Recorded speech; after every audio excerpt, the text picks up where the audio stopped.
What's up, everyone? Welcome to War Whiskey Podcast. My name is Justin Fisher. Thank you all for tuning in to episode 1. Episode 2 took a little bit longer to get out. I meant to get this out last week. However, I really wanted to make sure I got the message across on this one because it's kind of a sensitive subject. Topic today is having a military mindset in a non-military world.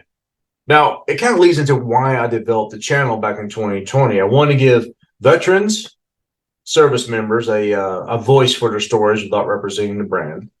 Number 2, to give career advice to service members in the Army still serving.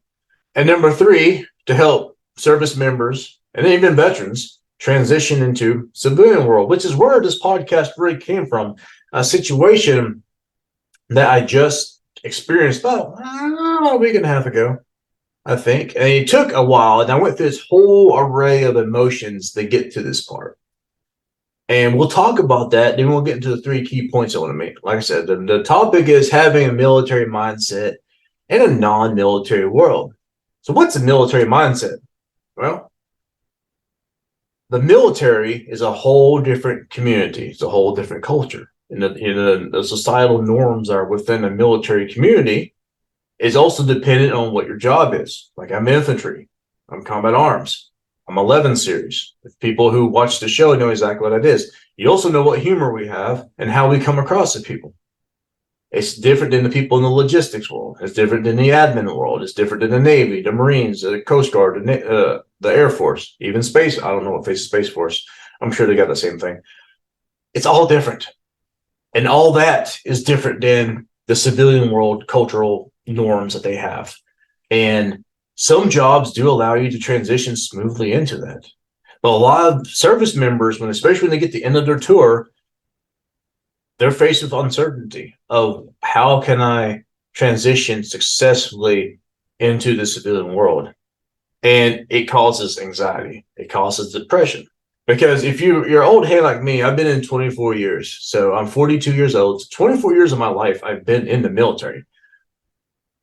You don't recognize it. So you feel displaced over here in the military, and you're trying to kind of slowly transition into civilian world, and you feel displaced over here. So you're in this little area in the middle that you don't really know where you belong. You don't really feel like you have a purpose in the world. So you're trying to, be culturally accepted on this side and culturally accepted this side. It's just, you're just in a dead man's zone. And a lot of people have, this is where they're at. And I've talked to some people who are retiring this year, and they're just like, I don't know what I'm going to do. And there's a lot of great transitional services out there, but the anxiety and everything happens. I mean, it's all compounding on you. So you're trying to fit in. And this mindset that you have is really not, it's different. Regardless or not, you're different. And we'll talk more about this in a second. Leads into the situation I had. I thought I had a really good rapport with these people that I saw on a regular basis. And way I break my job on a daily basis, puts out there, I'm a first sergeant of a unit. A lot of this unit is combat arms, or a lot of this unit is considered people personnel who've been in 10 years or more. So that's not your brand. There's no brand new soldiers. You have to be E5 sergeant and above to be in this unit. I'm a first sergeant there. So my job daily is this. If anybody knows about the first sergeant, is the backbone of the company. You are the de facto. That's what you are. So all the day I have to be locked in. I use humor. Humor for me serves 2 purposes. It serves as an icebreaker, and it also allows me as a coping mechanism. I have been on 3 deployments: Iraq, then NATO mission. My first Iraq tour was very like 04, 05. I'm one of the few infantry people that says, hey, I actually did my job as a team leader, doing patrols, taking fire, all that stuff that people think they want to do, but when they really don't want to do, but they act like they do. All that stuff happens. And when that stuff happens, it creates bad habits that people, you see depression, drinking, all this abuse that happens. I kind of adapted humor. I kind of tend to take a sarcastic look at it.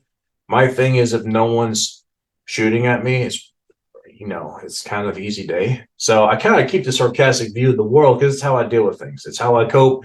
It also serves as an icebreaker because if I'm always dialed in, I'm unapproachable. So I try to be a little bit humorous, nothing malicious, just kind of like, you know, just little chirps here and there. And it's also kind of a little the competition side of me too.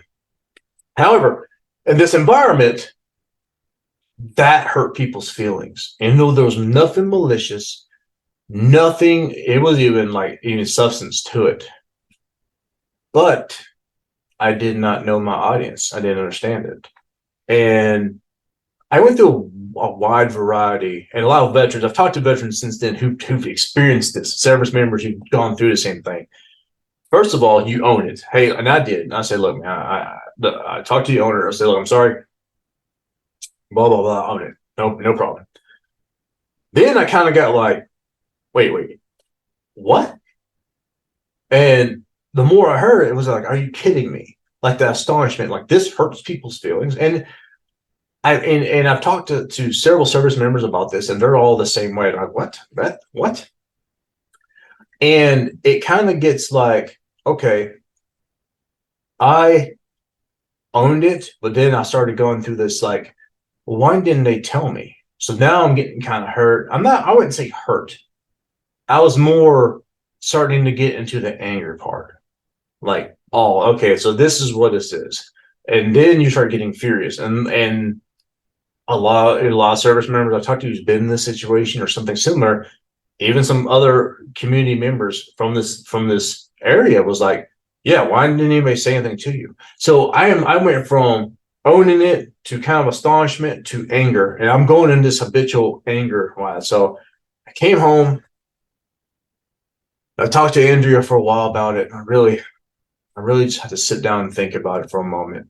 And I did some self-analysis on it, and I came up with these three things. I think that service members can really, and civilians can really can understand this and listen to this. So we're gonna start with number one. Service members, I really want you to pay attention to this. Be self-aware you're different. I cannot express that enough. Be self-aware you're different because you come across differently. You talk differently. Your humor is differently. The government has spent money to make you different. Your trials are different. Even if you've done 4 years, 8 years, 16 years, 24 years, 32 years, you're different than these people over here. You may transition smoothly, but you're still different. You need to own it. That is what you are. You're different. Your humor is different. The way you view things is different. If you're a combat arms guy from the early 2000s or 90s, you're really different. The Army before 9/11 was different. I'm telling you right now, you're different. You come across differently. You're not the same. Own it. Okay, which leads me into number two, accept who you are. This is a big one because I've always said this on podcasts. Combat shows you who you are. Combat splits you down the middle and says, hey, here's your all those societal constructs of I was a high school stud, blah, blah, blah, blah, church, family, girlfriend, boyfriend, whatever, cut you down the middle. Shows you at your core of who you are. I'll give you an example. The first ambush I was ever in, I literally had to step over the other team leader because he was curled up in a ball crying. Okay, so he has to live with that. It showed exactly who he was. First time they went like that, that's what he did. That's what he did. And people are like, they think it's all going to be like super awesome and super sexy and things are going to happen. It's not the case. It's not the case at all. It just shows you who you are. And this is when you figure out who you are. So the number two thing I was talking about is accept who you are. Accept it.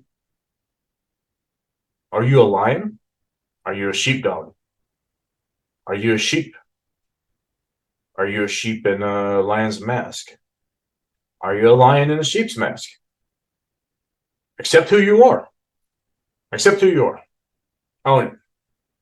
I always say this. I relate to the lion because I'm a lion. I am a what you would consider a sheep eater. I don't care. I'm infantry. I will walk over your corpse to get to the battle, to get to the objective. I don't care. Okay, that's how I'm geared. That's how I'm taught. Anyone who came up in that era, that's how we are. That's how we are. I own it. I can't. I can't be anything else but me. So I own it. And with that, I own the flaws and the positives, pros and cons, own it. And I think this is where a lot of people struggle with themselves because they can't accept who they really are. I see it all the time. The people who are like posting all these motivational stuff and all that stuff are all hiding. And it takes one adverse moment, one obstacle to show you who you are. I've been in situations that have flat floored me, but that lion in me didn't quit and I got back up. A lot of people don't have that. And you have to remember, go back to my first point, you're different. You're built different. You process things differently. These people don't. Bad days affects them, just like it affects you. They all affects differently. So number two, accept who you are. Also, to go along with number two, don't trade who you are for acceptance in the herd. Veterans, service members, I gotta say this, we're all outliers. That's it. You're never going to be one of them. You're not. That's what it is. I mean, I'm sorry. Even now, like I have people I've deployed with that I consider family, some of my closest friends, and we're all getting out. And I've been fortunate enough to be with some of the greatest warriors of my life. Like I have been incredibly blessed, and for them to be like to name, to even get compliments from them to be one of the best, it's probably one of the greatest honors I've ever had in my life. Just they mean so much to me, right? And we're connected and we're bonded on a brotherhood that could never be comparable, but we're all outliers because they were with me, their perspective was different than my perspective. That makes sense to everybody. You're an outlier, even if the community accepts you. And I'm not saying that you're always gonna be out. You're an outcast, anything of that nature. You can have friends. I have tons of friends that I work out with and see, outside of this, and they're great people. And we chat and laugh all the time. I'm still an outlier. I'm still not one of them. Yeah, we're friends, and we're down to earth and all that stuff. Still not one of them. That's just the price we pay for signing the document. So you have to accept it. You have to accept it. I saw something on LinkedIn the other day. There's a company called We Fight Monsters. It's like a nonprofit or something. Some of us are the monster. That's because that's what they made us to be. And that's what we have to accept. We're the outlier. And the community the civilians will accept you, but you're not one of them. You're never going to be one of them. And that's the thing. The third thing kind of goes around the lion theme here. Whether you're a lion, a crow, whatever, find your pride. Find your murder, find your herd, find your flock, find your pack. It only takes one. And for lions, it only takes one other one to make a pride. That lion, that wolf, whatever you have, is going to keep you grounded. It's going to keep you, they're going to have your back. They're never going to leave, and they're going to be there for you. Find that one. Even if you're an outlier, find that one. Find your pack that you can roll with. Okay? A pack that supports you, holds you accountable, and understands you. Even if they're not you, they understand you. I have my lion. I'm very thankful. I have my lion. I do. But that in itself, and I have my pride. I have my friends I work out with. I have friends in the military. And I'm not one of them. We're all outliers. Still, they hold me accountable. We're friends. I know they ever have me. Find your pride. Find your one. That's what you need to do. So I hope this helped everyone. I hope it helps civilians understand how we are. I hope it helps veterans and service members understand what they are. Yeah, again, this is kind of like a lessons learned, and I wanted to put it out there, and I'm sorry I didn't get out sooner. In the next couple of episodes, we'll have some more interviews and things of that nature, and I'll get out more frequently. And while you're at it, check out Michael Dalton on Channel 2. He's a good friend of mine. I've been doing some podcasts with him. Great dude. Check him out.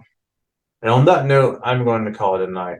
This is Justin Fisher signing off.